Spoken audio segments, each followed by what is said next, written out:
प्रेम से बोलिए श्री हरि विष्णु भगवान की जय। भक्तों, आज आप पौष मास की पूर्णिमा तिथि पर सुनने वाले हैं पौष पूर्णिमा व्रत कथा की संपूर्ण कथा। व्यक्ति के जीवन में खुशियां और समृद्धि तो आती हैं, लेकिन मनुष्य की जो बुद्धि है वो भी भगवान के श्री चरणों में समर्पित हो जाती है। तो आइए हम इस पावन कथा का श्रवण पूरी श्रद्धा और भक्ति से करते हैं। पुरारी भगवान भोलेनाथ की पौराणिक और दुर्लभ कथा, जिसको सुनने से समस्त प्रकार की बाधाएं दूर हो जाएंगी और घर में सुख शांति और समृद्धियों का वास होगा। साल 2025 में कार्तिक पूर्णिमा का व्रत 5 नवंबर को रखा जा रहा है।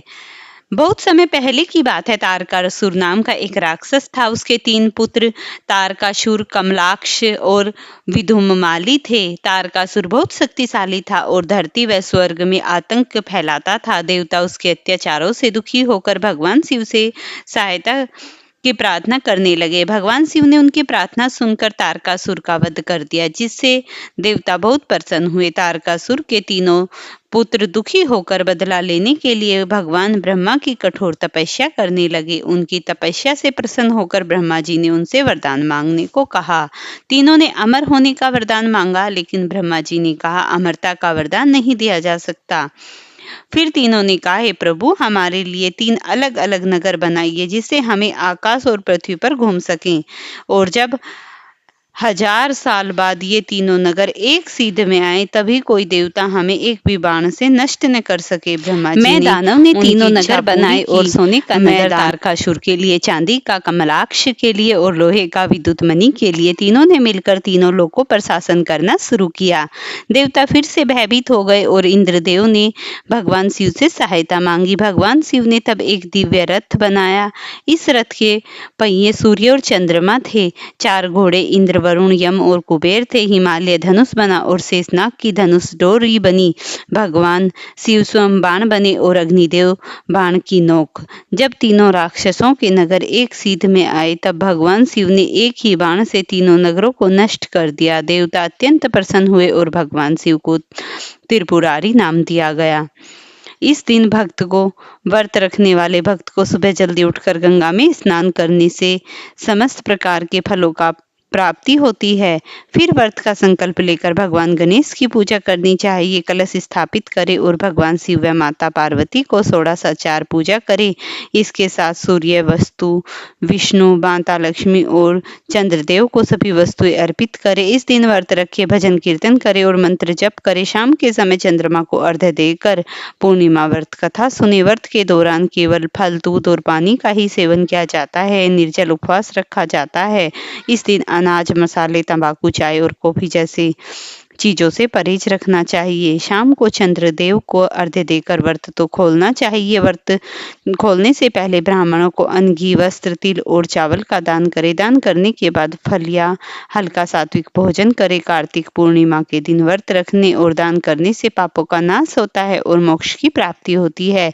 इस दिन भगवान शिव और विष्णु दोनों की पूजा करने से जीवन में सुख, शांति और समृद्धि आती है। प्रिय भक्तों, अब आप पूर्णमासी पर सुनी जाने वाली पौराणिक कथा सुनिए। पौराणिक कथा के अनुसार द्वापर युग में एक समय की बात है, जब यशोदा जी ने श्री कृष्ण से कहा, कृष्ण, तुम सारे संसार के उत्पन्नकर्ता, पोषण तथा उनका संहार करता हो।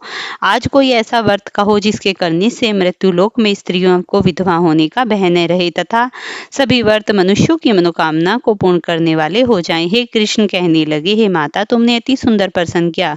मैं तुमसे ऐसे ही प्रश्न को सविस्तार से कहूंगा। सौभाग्य की वृद्धि के लिए स्त्रियों को द्विंदिशत अर्थात 32 पूर्णिमाओं का व्रत करना चाहिए। इस व्रत को करने से स्त्रियों को सौभाग्य संपत्ति मिलती है। यह व्रत अचल सौभाग्य को देने वाला और भगवान शंकर के प्रति मनुष्य मात्र की भक्ति को बढ़ाने वाला है। यशोदा जी कहने लगी, हे कृष्ण, सर्वप्रथम इस व्रत को मृत्युलोक पर किसने किया, इस विषय में विस्तार पूर्वक मुझसे कहो।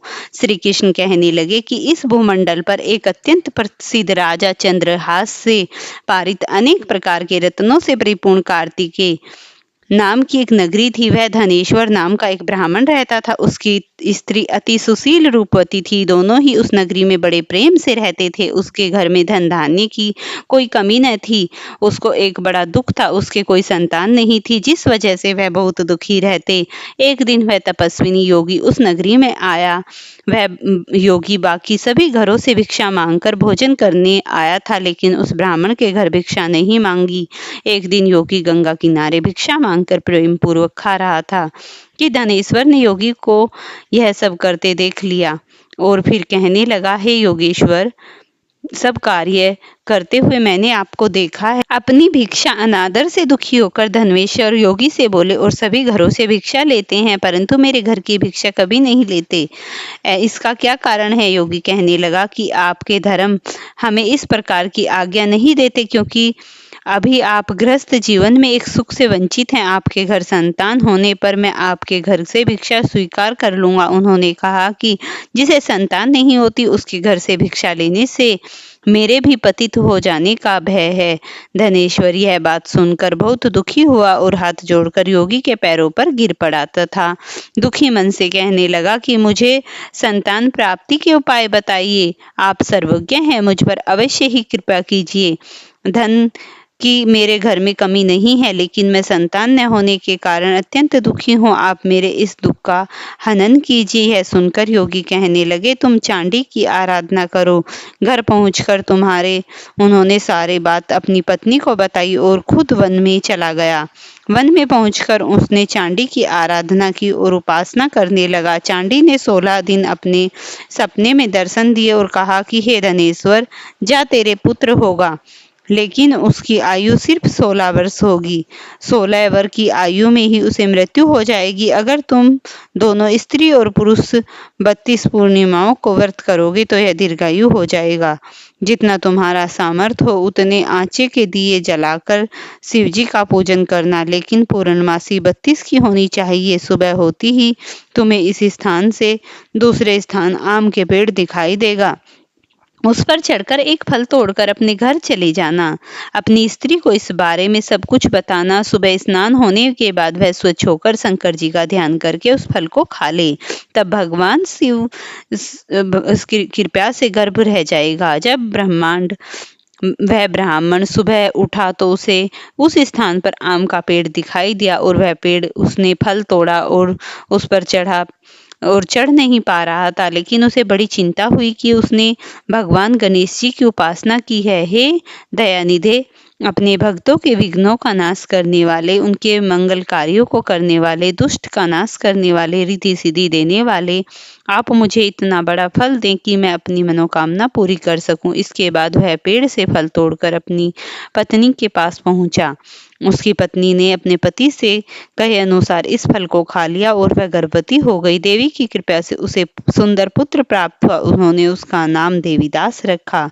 माता पिता के हर्ष और शोक के साथ वह बाल बड़ा होने लगा और भगवान की कृपा से बालक बहुत ही सुंदर था, सुशील और पढ़ाई लिखाई में भी बहुत निपुण था। दुर्गा जी के कथा अनुसार उसकी माता से 32 पूर्णमासी का व्रत रखा। जैसे ही 16वां वर्ग लगा, दोनों पति पत्नी बहुत दुखी हुए। उन्होंने 16 वर्ष की मृत्यु हो जाए, उन्होंने अगर उसके सामने है सब कुछ हुआ तो वह कैसे देख पाएगी। तभी उन्होंने देवीदास के मामा को बुलाया और 1 वर्ष के लिए देवीदास को काशी जी पढ़ने के लिए भेजा। 1 वर्ष के बाद उसे वापस लेकर आ जाना। देवीदास अपने मामा के साथ घोड़े पर सवार होकर चल दिया। उसके मामा को यह बात का पता नहीं था। दोनों पति पत्नी ने 32 पूर्णमासी का व्रत किया। दूसरी तरफ मामा और भांजा दोनों रात गुजारने के लिए रास्ते में एक गांव में रुके। उस गांव में एक ब्राह्मण की कन्या का विवाह होने वाला था, जिसे धर्मशाली वर और बारात बाकी लोग रुके थे। उसी धर्मशाला में देवीदास और उसके मामा ठहर गए। उधर कन्या को तेल आदि चढ़ने के बाद लगन समय आया तो वर की तबीयत खराब हो गई। वर के पिता ने अपने परिवार वालों से विचार विमर्श कर कहा कि देवीदास मेरे पुत्र जैसा है, मैं इसके साथ लगन करा दूं और बाद में बाकी सारे काम मेरे बेटे के साथ हो जाएंगे। ऐसा कहने के बाद वर के पिता देवीदास को मांगने के लिए उसके मामा के पास गए और सारी बात बताई। मामा ने कहा, कन्यादान में जो कुछ भी मिलेगा वो हम तुम्हें देंगे। वर के पिता ने बात स्वीकार कर ली। इसके बाद देवीदास का विवाह कन्या के साथ संपन्न हो गया। इसके बाद वह अपनी पत्नी के साथ भोजन न कर सका और मन में विचार करने लगा कि न जाने यह किसकी पत्नी होगी। यह सोचकर उसकी आंखों से आंसू आ गए। तब वधू ने पूछा, क्या बात है, आप उदास क्यों हैं? तब उसने सारी बातें पत्नी को बता दी। तब कन्या कहने लगी, यह ब्रह्मा विवाद के विपरीत है। आप ही मेरे पति हैं, मैं ही आपकी पत्नी हूँ, किसी अन्य की नहीं। तब देवीदास ने कहा, ऐसा मत कहिए, क्योंकि मेरी आयु बहुत कम है, मेरी बात आपका क्या होगा। लेकिन उसकी पत्नी नहीं मानी और बोली, स्वामी आप भोजन कीजिए। दोनों रात में सोने के लिए चले गए। सुबह देवीदास ने चोरी को पत्नी को 4 नागों से जड़ी एक अंगूठी दी और एक रुमाल दिया और बोला, हे प्रिय, इसे लो और संकेत समझकर स्थिर चित हो जाओ। मेरे मरण और जीवन जानने के लिए एक पुष्प वाटिका बना लो, उसमें सुगंधित होने वाली एक नव मल्लिका लगा लो, उसको प्रतिदिन जल से सींचो और आनंद से खेलो कूदो। जिस समय और जिस दिन मेरा प्राणनांत होगा, उस दिन यह फूल सूख जाएंगे, यह फिर से हरे भरे हो जाएंगे और जान लेना मैं जीवित हूँ। यह समझकर वहां से चले गया। इसके बाद जब वर और बाकी बाराती मंडप में आए तो कन्या ने उसे देखकर कहा कि यह मेरा पति नहीं है, मेरा पति वह है जिसके साथ रात में विवाद हुआ था। इसके बाद मेरा विवाह नहीं हुआ, मेरा विवाह तो किसी और से हुआ है। अगर यह वही है तो बताइए कि मैंने इसे रात में क्या दिया और साथ ही कन्यादान के समय जो आभूषण मुझे मिले उन्हें दिखाए। कन्या की सारी बातें सुनकर वह कहने लगा कि मैं यह सब नहीं जानता। इसके बाद सारी बारात भी अपमानित होकर लौट गई। भगवान कृष्ण बोले, हे माता, इस प्रकार देवीदास काशी चला गया। कुछ समय जब तबीयत खराब है तो एक सर्प उसे डसने आया, लेकिन वह उसको काट नहीं पाया, क्योंकि उसकी माता ने पहले ही 32 पूर्णिमा का व्रत कर लिए थे।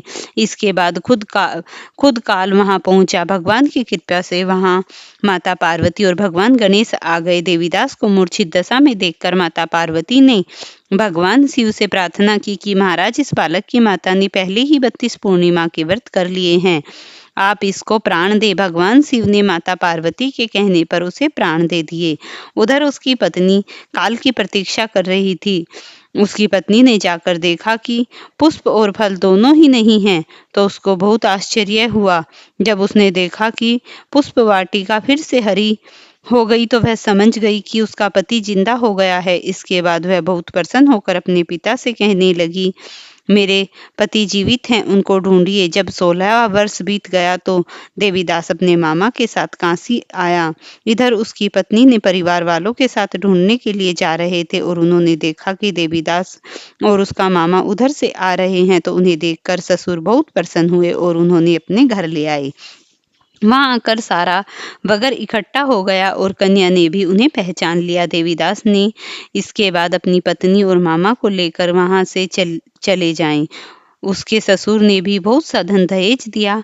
जब वह बालक अपने घर की तरफ चला था तो उसके माता पिता को लोगों ने खबर कर दी, तुम्हारा पुत्र देवीदास अपनी पत्नी और मामा के साथ आ रहा है। ऐसा समाचार सुनकर पहले तो उन्हें विश्वास नहीं हुआ, लेकिन जब देवीदास आया तो उसने अपने माता पिता के पैर छुए, तो देवीदास की माता पिता ने उनका माथा चूमा और दोनों को अपने सीने से लगा लिया। दोनों के आने की खुशी में धनेश्वर ने बहुत सा दान दक्षिणा ब्राह्मणों को दे दी। श्री कृष्ण जी कहने लगे, इस तरह धनेश्वर को 32 पूर्णिमाओं को व्रत के प्रभाव से संतान प्राप्त हुई। जो स्त्रियां इस व्रत को करती हैं वह जन्म जन्मांतों तक वेदैत्य का दुख नहीं भोगती और वह सदैव सौभाग्यवती रहती हैं। यह मेरा वचन है। यह व्रत संतान देने वाला और सभी कामनाओं को पूर्ण करने वाला है। इसके करने से संतान सुख मिलता है और जीवन के समस्त सुख ऐश्वर्य मनुष्य को शीघ्र ही मिल जाते हैं। प्रेम से बोलिए श्री लक्ष्मीपति नारायण भगवान की जय हो।